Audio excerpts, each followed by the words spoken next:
I'm not drinking. But for the first time, there's a need for invitation.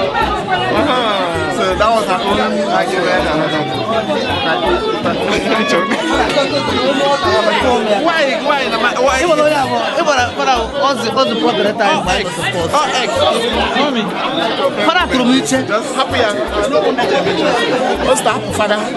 You are a man. You are a man. Okay, sorry. Thank you very much to everybody. Thank you. Thank you. Everybody. Osaro, Osta, Abuneme,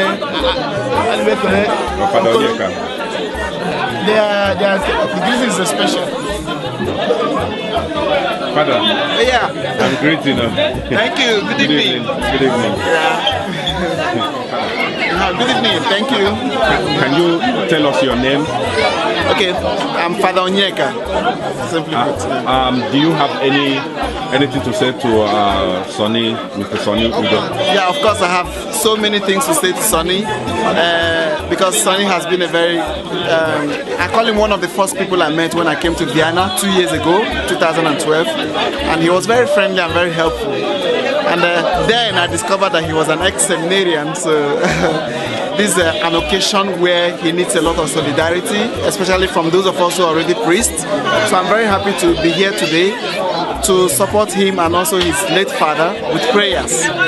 So my prayer is that God will forgive the sins of our dear father and bring him into the joy of heaven. Is there also a message, a condolence message you can say to the people that might lost their parents or the loved one? Yeah, losing a father is a very... I have lost my own father also, so I know what it means to lose a father. A father figure is a very powerful thing, you know. And I just want to say they should take heart. And I know that their father has gone to heaven before them to support them spiritually with a lot of prayers and graces and, you know, support. So they should take heart and be strong. Someone like Sonny is there, so I believe that with his experience, he will be able to coordinate the family and they will not be able to feel much the absence of their father. So, thank you very much, Father. Yeah. It's nice talking with you. Yeah, thank you. One day. And we had a question on you. See, the only thing I have to tell Sonny is this.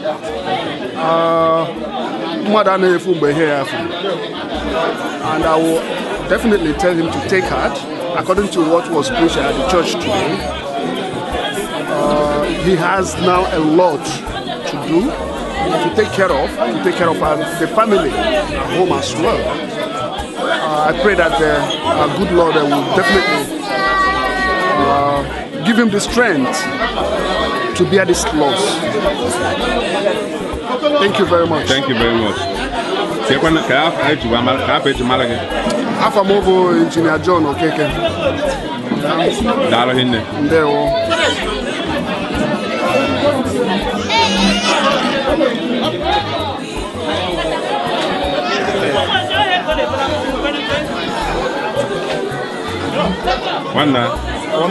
Good evening. I'm working at the I'm Boniface, minimum of Kenasugaro.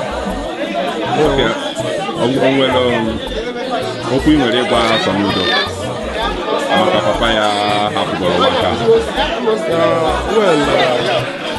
I have to speak to him in Igbo because I know will be going very soon. Young what they go out easy, but and young what goes on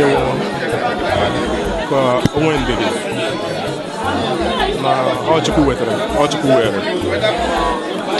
Na efu na ọdị ọkpara ka ọwụ a na-arịọ Chineke ka ọ gbaa ya ume dịka ọ na-akwado ịnụ ụlọ jeekwa nne ya nwụrụ anwụ ka onye nwanyị ndị oyi n'udo mgbe ọ ga-efe n'elu ka o fee n'udo mgbe ọ ga-ada ka ọ daa n'udo mgbe ọ ya anakwa ịkwa nne ya ka ọ kwa nne ya n'udo enweghị nsogbu ọbụla ikwu na ibe ndị ga-abịa ndị ọgọ ndị enyi mgbe ha ga-abịa ka ha bịa n'udo na n'udo onye bụrụ ihe ọjọọ ga-abịa na akwamozu onye bụ ihe adịghị mmadụ imebiri akwamozu Chineke nna mee ka onye a chegharịa mana onye aji chegharị ihe o busoro ya n'agha Chineke nna biko ifu ga anyị na Europe ya rọpụtara Sọnị ya ọ ga-ejikwa nne ya na onwe ike ịkwa nne ya na ya nakwa Chineke onye bi n'igwe ka ọ nabata mkpụrụ obi nne ya n'udo ka ozu ike na ndokwa n'aha Jizọs a na-asị na ya nọ n'udo ọ nọchakwa na Naịjirịa ka Chineke nyere ya aka ka o wee naghachikwa ebe a na-achịatakwa n'udo ọ na-achịata n'udo maka sị na eje a na-abụ isi ije maka ebe anyị ji egwu anyị ikwu awụ a sị na onye nama na-aka ọrụ eze o jeweje ka ọrụ eze ọ nawakwa aka ọrụ eze onu gwago anyị bụ ndị okenye na ana anyị ga-akwụkwa ihe ọ ga-eme ma o ruo ụkwụ ọjọọ ma mkpọ ya ọ ga-akwacha ozu n'udo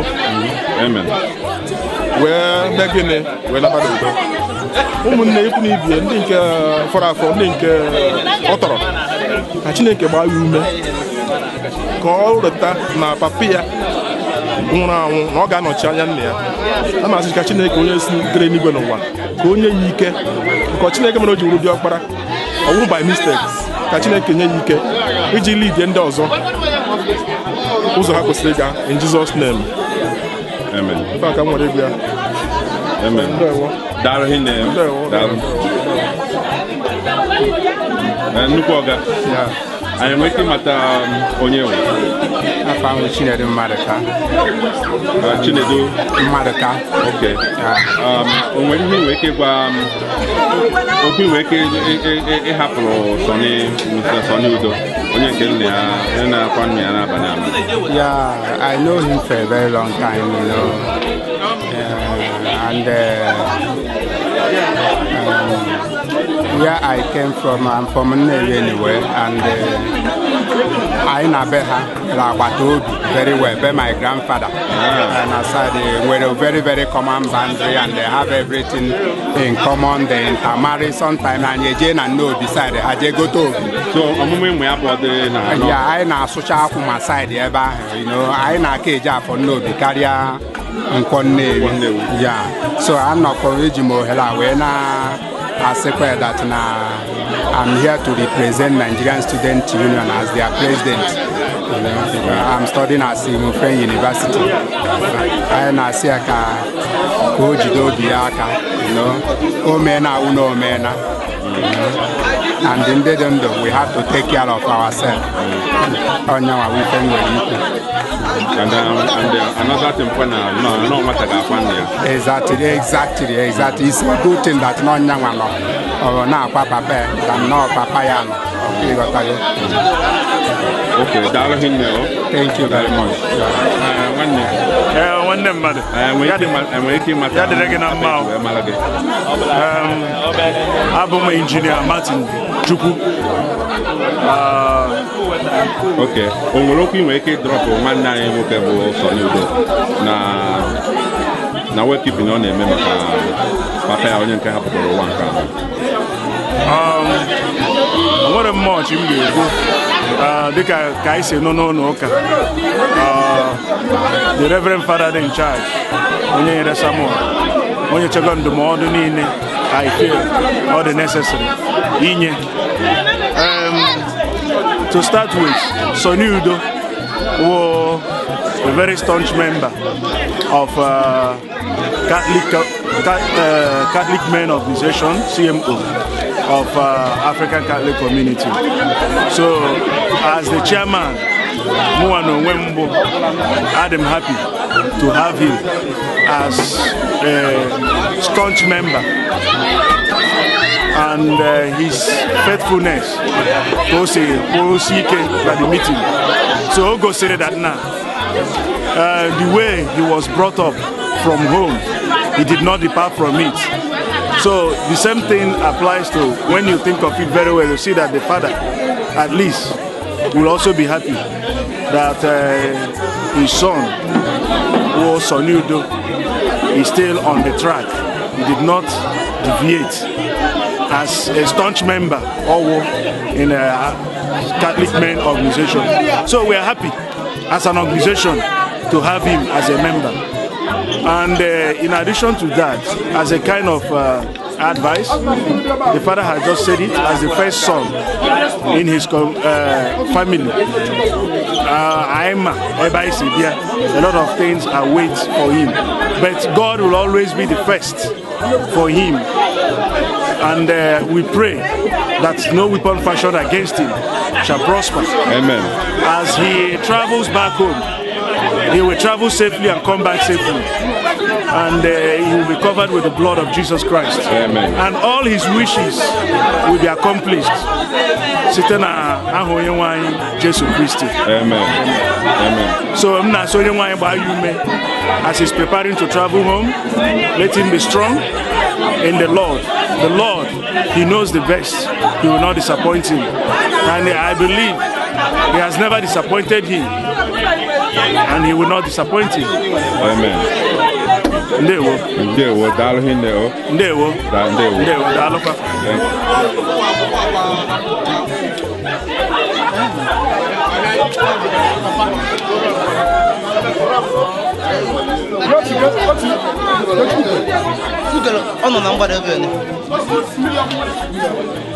Good evening, sir.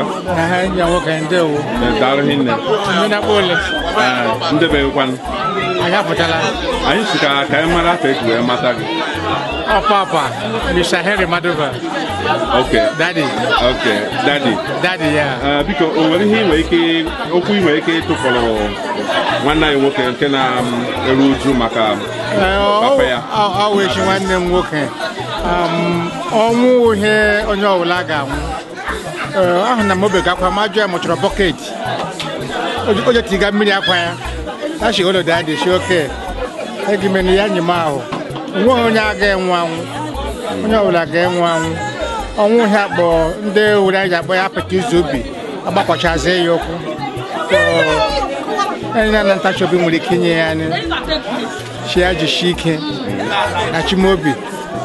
I won't hear much. Oh, my God, no, gone, no pushing. So, I come back on Gata, and I know. Check out my common there. Oh, I have and one, and you know what you man. You go to church, you will not ask my academy. You always over the bomb daddy every time. Maybe I can receive boy as my son. You hear that well, young one did it. Get it, ọnwụ onye ọbụla ga-enwe onye adị ya onwe ka a na-akpema ogologo ndụ ka ya na ahụ isi ike ka Chineke nye ya ikike o ji achịkọta ụmụnne ya ndeke na anọ chọkwa ụmụ ndeke ya ọ gwara ha na-ekpe lele ụwa ogologo ndụ na ahụ isi ike onye ọbụla ga-enwe anwụ. Thank you very much. I beg. Release them for me. This is Honestly, they want me to do with the family.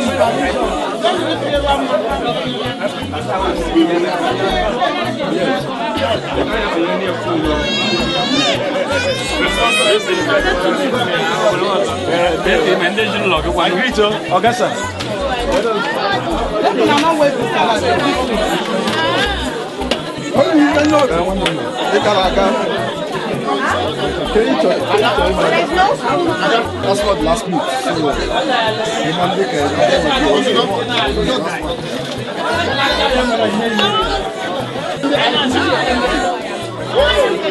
Okay. Good evening, Father. Yeah, good evening. Please, can we know your name? My name is Reverend Father Chijoke Francis Mosu. Okay, Father, do you have any word of encouragement or word of condolence you would like to send to our brother Sonny who lost his father?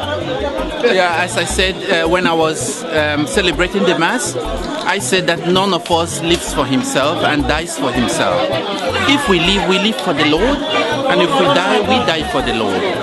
And so anytime we gather in order to say farewell to a beloved one, it is also a time to reflect on our own lives. We were all together in the seminary with Sonny, and because the vocation to the priesthood is actually a vocation. So some of us made it to be priests. He himself made it in another field. And so we thank his father for having that idea from the beginning to have him into the seminary. Maybe his own vocation was to come into the seminary and have the training that will also help him to face the challenges in the society. And so I encourage him, I encourage the family. Some of the times it's a difficult moment, especially in this moment.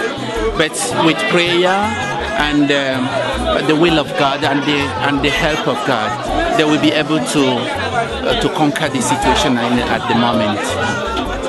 Thank you very much. Thank you so much.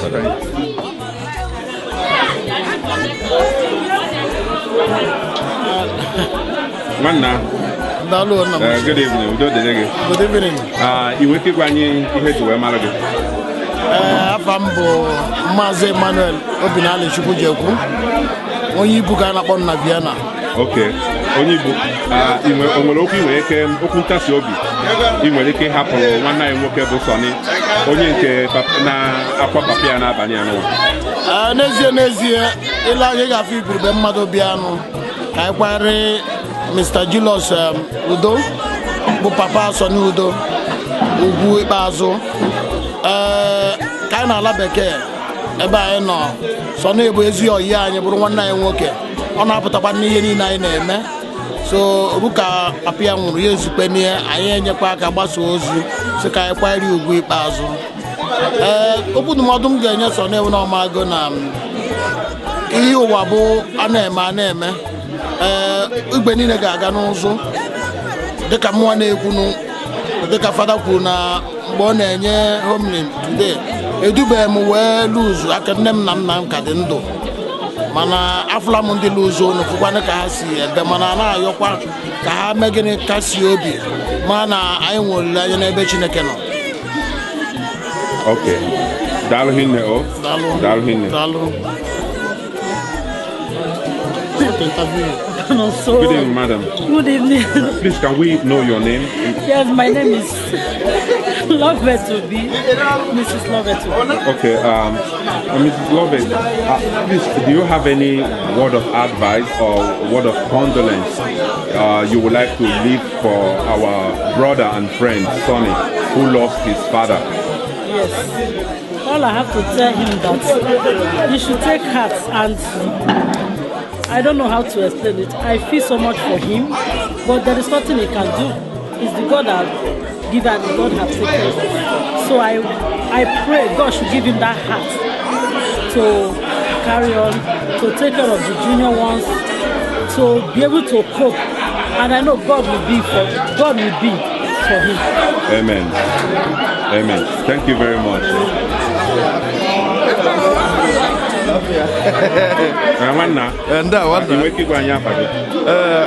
Afọ mbụ Ọbụnnemudo. Ọbụnnemudo. So nke nwa bụ nwanne Sonny Udo. Mụ na Sonny anyị bụ ọgọ mana ịma na-abịa dịka na gị nwa bụkwa Igbo Anụgo n'Ọka Eti, ịma abịaruo n'Ọka Eti wee nwere Igbo Anụgo family. Sonny bụ ọgwụkwa ezigbote onye m ka ọ wụ n'obodo a bụrụkwa nwanne mmadụ. Kelu inwe ike ịkọwara anyị ọfụma etu gị na ya si wee maka na azụ ofu afa. Etu gị na ya si mekọta. Ịma na abịaruo n'obodo a enwegacha ndị na-aza Okoye bụkwa ndị na-azakwa Okafọ. Mana mụ nwa bụ Udo, ya nwa bụkwa Udo. Mana anyị si ofu village mana ya abụghị the same. Ya nwa na onwe ya bụ Udo, ịkpọ Julius from the same village. I see from the same village. Ya nwa bụ Udo Chad na Awụda, mụ nwa bụ Udo Central Bank, so etu a ka o si wee. Okay. Onwere okwu ị nwere ike ịhapụrụ ya maka papa ya ọ na-ere uju ya n'abalị anụnwa. Ka nna ya nwụrụ ọ kpọrọ m gwa m mụ nwa mechasị anyị ebezi na akpọchi ya zụkasie ya obi si anyị ihe medobere ya bụ na enwekwala ụmụazị be anyị nọkwa ebe a, so n'ihe mere ya bụ na ọ ya ekuru da eme ihe niile bụ na oke osisi onye nwe anyị biko sị na ya wetara ya werekwala ịghọtago, mana ọ na-afụ ahụ ụfụ na-eme bụrụkwa ihe mwute dịrị na mmadụ na onye ọ hapụrụ ọkacha onye n'otu aka na-ejechite eri ozi na ọ nakọtara akpọzi oku na anụ ha. Ana m asị Sonny ya die na onye wetara werekwara, mana ọ ya bụ obi dị mkpa ka ọ ejizi wee di ya. Ngwa daalụ hinne. Okay, daalụ Igbo Anụgo.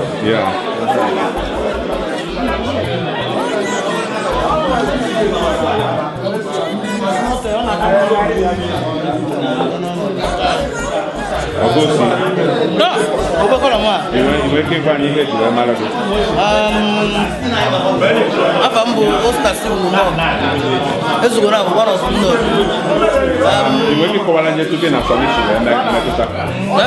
Sonny Udo bụ onye Awụda Nnobi dịka m sibụrụ onye Awụda Nnobi.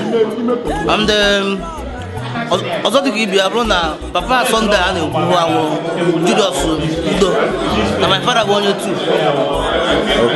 ha bikọrọ na Chad. Ha dịkwara kọmiti of ndị francophone na Nnobi ndị mesighị ike, so ihe jikọrọ anyị buru ibu. Okwu ntasi obi ị nwere ike ịhapụrụ Sonny onye nke na-eru papa ya n'abalị dịka ndị kwaya gụrụ egwu ka a gbasara a na-akwụ dibe ndị dị ka mma onye o mere ya dibe ndị dị ka mma onye nwere ike igwe ya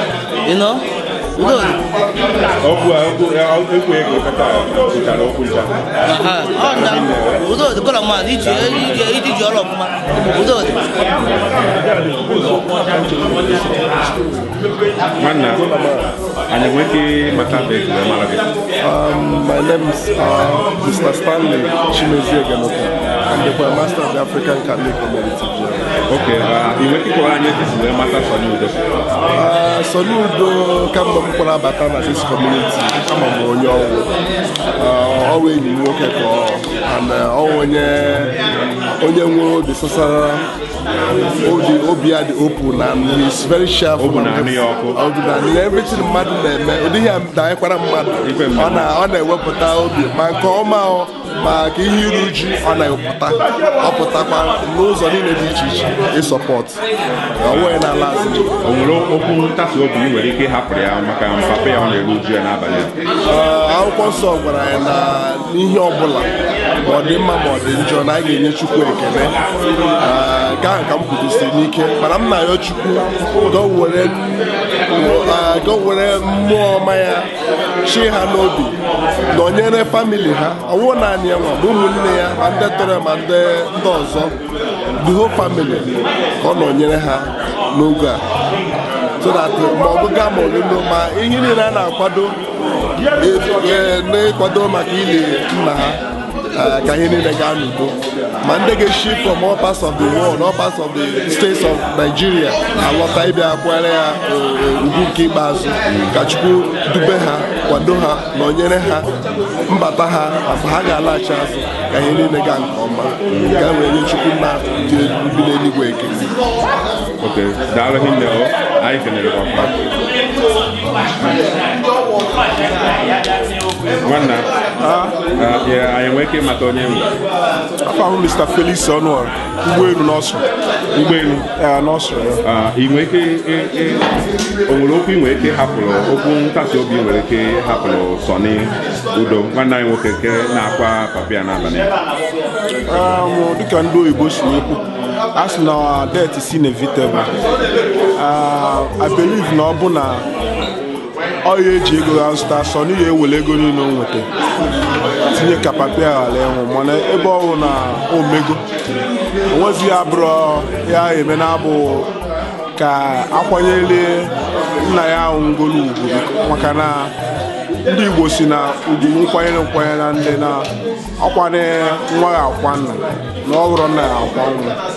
Otu ọbụ na ekpere nna ọbụla na-ekpe ego ka ọ bụrụ nwa ya kwara ya nwere otu o si wee dịkwa naanị nwa mmasịkwa na ọ daziri mma na ihe dịzire na ya bụ na otu emegolu nke akara ụka nna ayọzi Sọnị ka o werezie obi ndidi maka na ọ dụrụ izi ibi na nna mmadụ ka nka wee nwụọ, ọ bụrụ obere ihe eme yọta, ọ bụrụ small thing na nna mmadụ kagodo nka. So na ndidi bụ ọgwụ ọnwụ, onye ọnwụ na-enwe ndidi ọtago ọ ga-edi n'ihe gbasara ọnwụ. So nna ayọ ka Sọnị were obi ndidi, ezinụlọ Sọnị ka ha were obi ndidi wee dị ọnwụ nna ha nwụnarị ya, maka na Chukwu na-eweta Chukwu na-akpọrọ mgbe ụsọ ya o nwere ya amanye aka si Chukwu kedu nwaanyị, maka na mgbọsị ọbụla o kele onye ka oke bọsị onye agha ahụ. So n'oge nke papa Sọnị lụrụ ọkpọlụkwụ ya, otu akwụkwọ ka ọ dị onye ọbụla mgbe oge onye lụrụ ọkpọlụ onye ahụ. Soro ha were ọgwụ ndidi ili na ndidi ka ha ji emeri ihe niile dị na-ayọkwa Chukwu ka ọ nabata mkpụrụ obi papa Sọnị na ndụkwa. Amen. Daalụ hinne o. Daalụ hinne.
Good evening. I'm just greeting.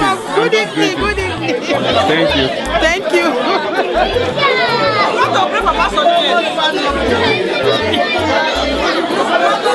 Ona, good evening.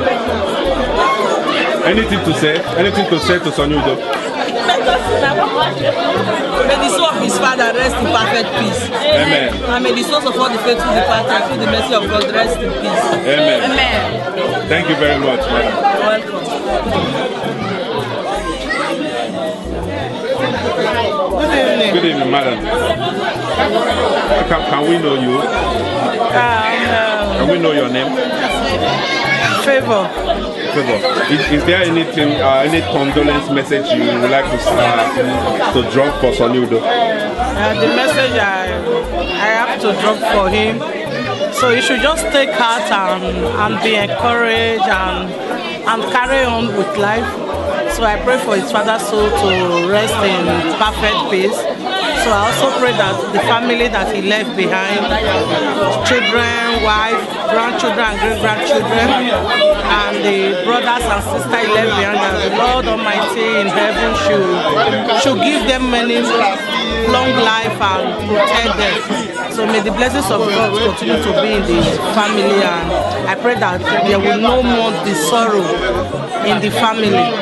So may so rest in perfect peace. Amen. Amen. Thank you very much. You are welcome.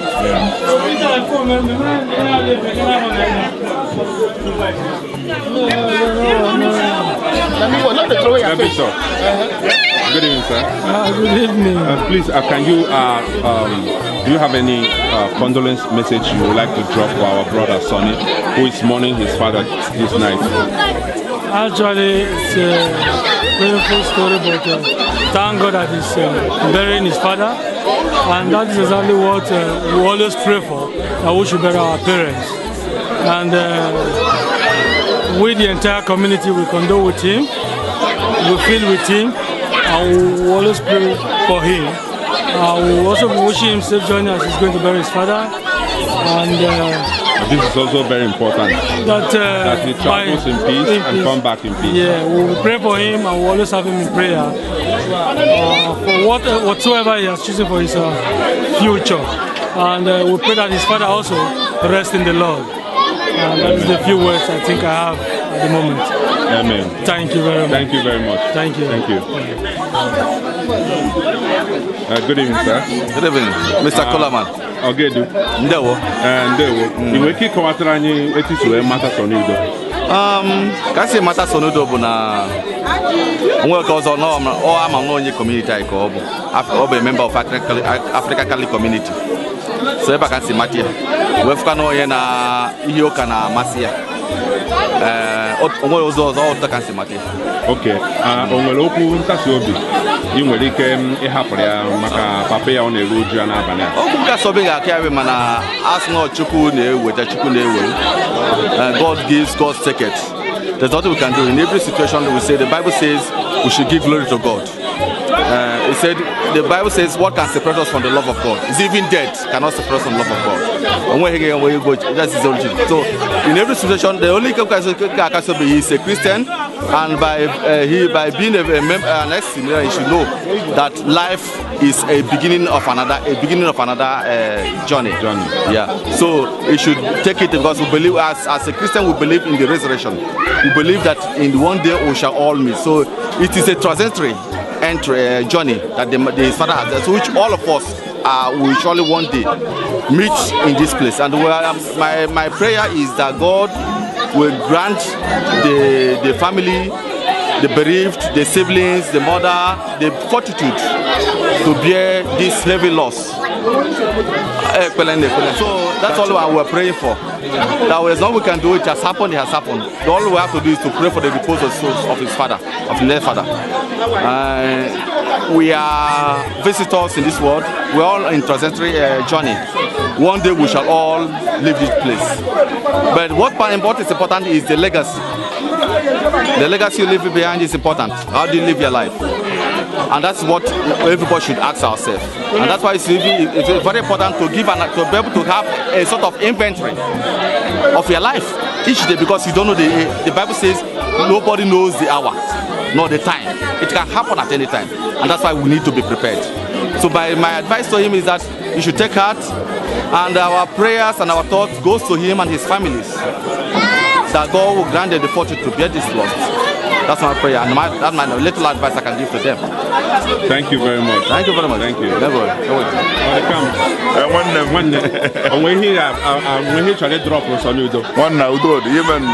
very sorry na mabia mwe watago. Chineke anago ngozi ya. Chineke anago bulo bia analo. No ba enwa do no ba ekoro si ke na Ojena ya ka na atu ze enigwe. Watago ade me ekwu much. We let us. Nde don't come with a chance. Nde do come with a chance. Ọ ga na achọkwa so ka Chineke gba anyị ntulume. Get on. Ọ ya kire okwu. Yeah. Ke kwanu nke eji we mara gị. Well, I found Pascal Okonkwo. the social secretary of Anambra community, and the assistant treasurer of Anambra of Catholic African Catholic community in Vienna. Thank you very much. Thank you very much.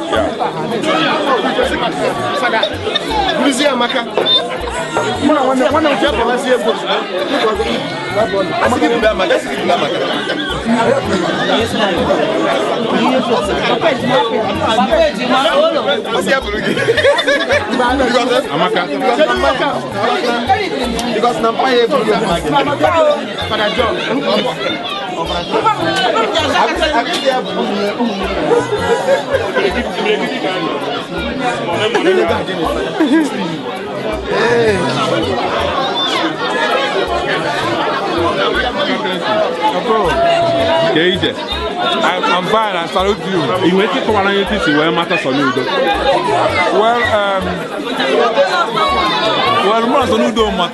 We have known each other for a very long time, but I couldn't remember how we get into contact. But at the moment now, we are neighbors.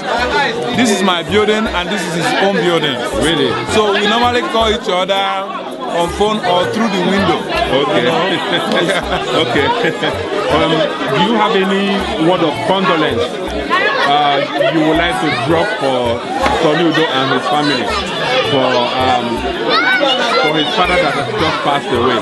Well, the only thing I have to say is that he has to hear and accept the fact that everybody will go there. Because I lost my mother some months ago in August 14th, and I went to Nigeria, and I was in Oketiti and many places in Nnewi. I just came back 8 days now. So I went to bury my mother. I saw how it is, the pain behind it, the money you have to spend. There are a lot of things, you know. So the only thing I can say to Sonny is that he has to bear the loss of his father, and he has to understand that this is the most important time for them to come together as one in a family. Because the issue is that as much as he has friends outside, there is no person or people who is like their blood brothers and sisters. So it is a great time for them to come together and know that their father has done his work and go back to heaven. So it is time for them to unite together and love each other. Love is the best thing. And as I know Soludo, he's a man of peace. I love him. If he's a woman, I will marry him, to be honest with you. So he's a nice guy. I really love him so much. And I wish him all the best, even as he will go to see all the whole thing happen. That he will not see the evil people who are waiting to destroy people who are not fighting for them or who are not looking for them. So he will go in peace and come with peace. So to meet us here, because I have gone to Nigeria and I'm here back. You know, so this is what I can say to them and the family of Soludo. You know. Thank you very much. Thank you. It's a pleasure speaking with you. Thank you so much. Thank you. I'm happy to see you. Thank you. God bless you. Good evening, Father. Father Juventus Amadike. Father, you went to Batanyu, Mr. Soludo. Soludo, I enter the seminary, no, the St. Paul seminary. Onye nwanne mmadụ, onye nnobi, mbụrụ onye ọka etiti, ife na-adakọrọ anyị ncha oge anyị na-agụ na seminarị. Onwere etu ọzọ nsi wee mara ya. Okay, o nwere obere okwu ntasi obi nwere ike ịgwa ya na ndị ezinụlọ ya maka papa ha onye nke ha kpọgoro ụwa nke a. Ọ na-ewute anyị niile maka anyị mụ ife ọ pụtalụ mmadụ papa mmadụ ịhapụ. Ọ kachasị n'oge ugbu a etu ifesi wee kwụrụ n'obodo anyị. Anyị na-akasịpụ obi na-azụ fa na-edi maka na anyị ncha ka o metụtalụ, anyị ncha bụ ofu ụmụnne. Ife metụtalụ anya emetụtaghị imi. Anyị na-ekwu na Chineke ga-anabatarịrị ya na eze eluigwe. Onye ka anyị ji wee bịa, nye ka anyị ji ebe ebere niile anyị belu ka amasị niile anyị kara n'ụbọchị nke tata wee na-ayọ ka Chineke nabata ya. Ọ bụrụ na ọ nabata ya, ọ dịrị ya mma, ọ ga-adịrị anyị mma. Ọnọdụ ebe afọ na-ekpekwuoro anyị ekpere. Ọ ife anyị na-arụ maka na ọ bịara ije nwụna anyị ncha nwụna mana ife anyị na-ayọ bụ ka ọ dịrịfa mma dịkwazị ndị ezinụlọ mma nke ọ ga-ana Naija olu ebe a ka Chineke sụọ ọfịa ka ife gaa ọfụma maka ịma na ịkwa akwamozu adịghị izi ọ dịghị ofere ife a na-aya karịkwara akarị Chineke nye aka ife aga ọfụma anyị nje nwekọrọ ya aṅụrị n'ikpeazụ ọnya bụ ekpere anyị nke a ka anyị na-ayọ Chineke site na Kristi onye nwe anyị. Amen. Daalụ hinne. N'agbanwe ọgwụ a na-agwọrọ m, I shall live, oh, I shall not die. In Jesus' name. Is living in Christ Jesus. I shall live, oh, I shall not die. On your mama. My life is living in Christ Jesus. In Jesus. I shall live, oh, I shall not die. We shall live, we shall not die, oh. My life is living in Christ Jesus. Yeah, I shall live, oh, I shall not die. He holds the key to my life. He holds the key to my life. When sickness and trouble seems to take my life away, He holds the key to my life. When sickness and trouble seems to take my life away, He holds the key to my life. My brother, He holds the key to my life. Oh, my sister, He holds the key to my life. When sickness and trouble seems to take my life away, He holds the key to my life. When sickness and trouble seems to take my life away, He holds the key to my life. He holds the key to my life. He holds the key to my life. When sickness and trouble seem to take my soul away, He holds the key to my life. When sickness and trouble seems to take my soul away, He holds the key to my life. He holds it. He holds the key to my life. Brother Bezina, He holds the key to my life. Sister Bezina, when sickness and trouble seems to take my life away, He holds the key to my life. When sickness and trouble seems to take my life away, He holds the key to my life. He holds the key to my life. He holds the key to my life. When sickness and trouble seems to take my life away, He holds the key to my life. Oh, when sickness and trouble seems to take my soul away, He holds the key to my life. Oh, He holds the key to my life. Oh, Jigodondum. He holds the key to my life. And we can when sickness and trouble seems to take my life away, He holds the key to my life. When sickness and trouble seems to take my life away, He holds the key to my life. Weeping may endure for a night, but joy cometh in the morning. That trouble will not take your life. Jesus is still on the throne. Amen.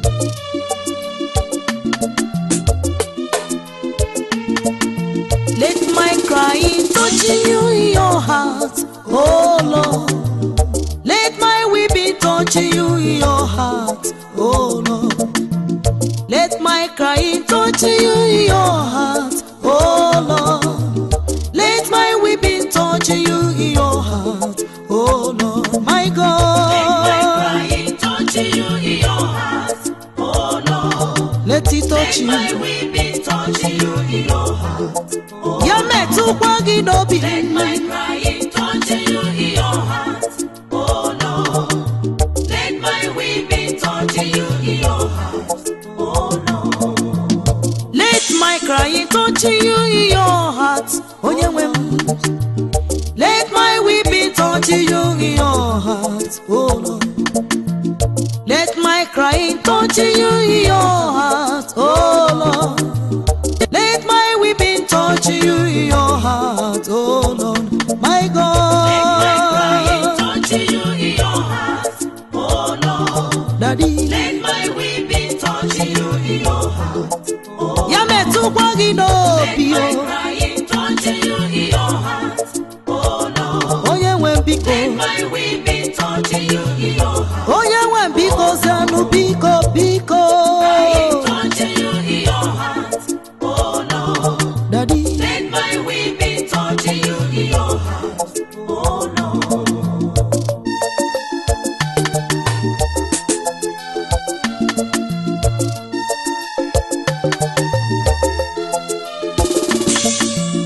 God of heaven, we answer you. God of heaven, we answer you. God of heaven, we answer you.